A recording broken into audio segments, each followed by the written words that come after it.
What's good, YouTube? It's your boy Elroy Jet Setter back at it again to give y'all some exclusive content. Meek Mill and Keyshia both say they haven't got paid by their label. Now this is ridiculous. I'm so tired of hearing about all this stuff. I know y'all is too. The thing is, when y'all sign these contracts, right? If y'all don't understand the language, y'all have to get a lawyer, right? You have to get a lawyer or someone who's wiser in that area to give y'all some game. Now, Meek Mill and Keyshia are both legends. I love both of their music, right? So it's sad to see something like that happen to them. And this is why I want to talk about the importance of being independent, right?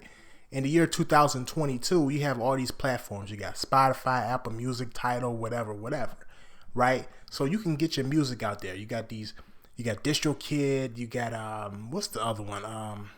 I don't even remember the rest, but there's so many distributors out there now, right? You don't even need like a distribution deal. You can distribute your own music now as well. So you really don't necessarily need a label, right? Now, unless you're trying to be like super famous or something, have your picture on billboards, bus stops, you want to have your own meal at a fast food restaurant or something like that, then yeah, you might want to consider being a label. But then again, if you get big enough independently, you might get that stuff on your own as well. So those are things you should think about. You know, staying independent is it's tough to be independent. However, you know, if these are things that are important to you, like owning your masters, getting paid on time, getting a bigger cut, then being independent is the right way to go, right? So that's my whole thing as far as the whole major independent thing, right? Now, I also want to talk about why you should read your contract and who you should get to help you read it, right? You should get a lawyer if you don't understand all the terminology, or somebody who's more experienced, right? Someone who knows the game already, somebody who can give you the game, right? Because they can help you navigate the things you want and you don't want. You can't just go off of clout or fame or things like that and be like, oh, such and such is on, I'm aside to such and such because such and such over there and I want to be popping with them. It's like, nah, that could really hurt your career. Like, now, luckily for Meek Mill and Keyshia, right, because they have such big records, because they have awesome personalities, they're able to make so much money outside of music, right? They're getting paid basically for their celebrity. They're getting paid off clout. A lot of these people are really getting paid off clout. A lot of people don't realize that. A lot of your favorite artists are getting paid for appearances, this TV show, this movie, that and that. You know, they're not really getting paid off the songs you're hearing.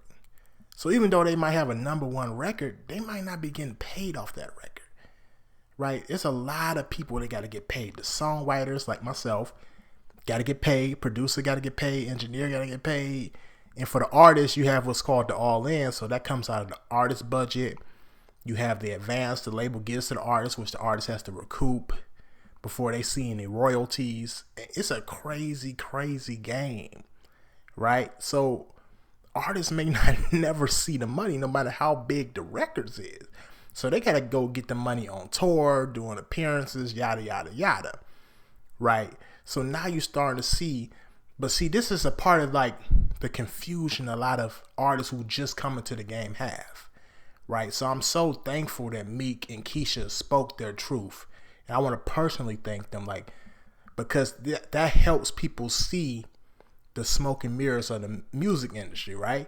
Because people will see Meek post on the gram, this nice car, this nice watch. Like, Meek worked hard for that. Maybe doing like some shows, some appearances. The average musician who just starting out, they're gonna look at that like, oh, Meek bought that car, or he bought this and that because, or Keyshia she bought this and that because of her song, or because of his song.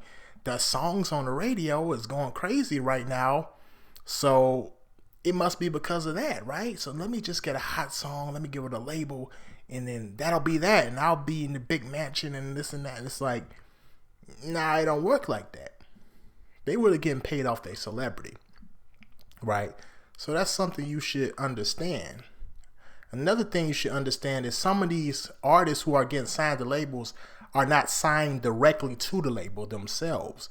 They're signed under other like joint ventures and stuff like that. They're signed to production companies that are signed. So you got to realize what that means is they don't have audit rights. What audit rights means is you pay somebody to audit your record label to see how much money they owe you. These type of artists who are signed to someone else, who signed to someone else, who signed to someone else, you know what I'm saying? They don't have those kind of rights. So all they know is they missing money, but they're not the ones who have the right to even ask where the money at, right? So it's a tough game. I would recommend everybody actually, who's trying to get in the music business to read Donald Passman, All You Need to Know About the Music Business. I mean, that book, man, that tell you everything. It's really all you need to know. Like the title say, that's where I get a lot of my game from in these videos is from that book, right? That's probably like 90% of my game I'm giving y'all, because it was so eye-opening to me when I read that book. I was like, wow, I didn't even know this. I didn't know that. And it just gave me a whole new perspective, right? So that's some of the things I wanted to tell y'all. What else I got? Now, you also want to be aware of a type of lawyer you get, right? Now, with lawyers, you got to be careful, because you might try to sign to a label and they'll say, oh, you need a lawyer? All right, cool. We got a lawyer we work with all the time. You don't want to sign. You don't want to do business with that lawyer who does business with every label, because they're in cahoots with one another, right? You don't want that. So when y'all going out here and getting these lawyers, make sure you get a lawyer outside of, not outside of the music business necessarily, but someone who's not really connected to the label or publishing company, whoever you're trying to sign to, right? You want to get you somebody who is sort of independent in a way, doesn't really have too much to gain or lose in these situations, and someone you can pay to give you the best service, right? That's really what y'all need to do, right? In my opinion. So tell me what y'all think. What y'all think? Y'all think I'm tripping? Y'all think, nah, I'm going to just sign. I'm trying to get paid. Let me know in the comment section, right? Now, if you like this microphone or the headphones I'm using, I'm leaving affiliate links in the description below, right? What this do is this help you support the channel. You just click the link and you can buy some of my equipment off Amazon. Or if you click the link and you buy anything off Amazon, even if you don't buy the stuff that you were sent there for, I can still get a percentage off of that. So that helps the YouTube channel if you like the type of game I'm spitting, right? So all I ask in return is that you like, comment, and subscribe. Peace.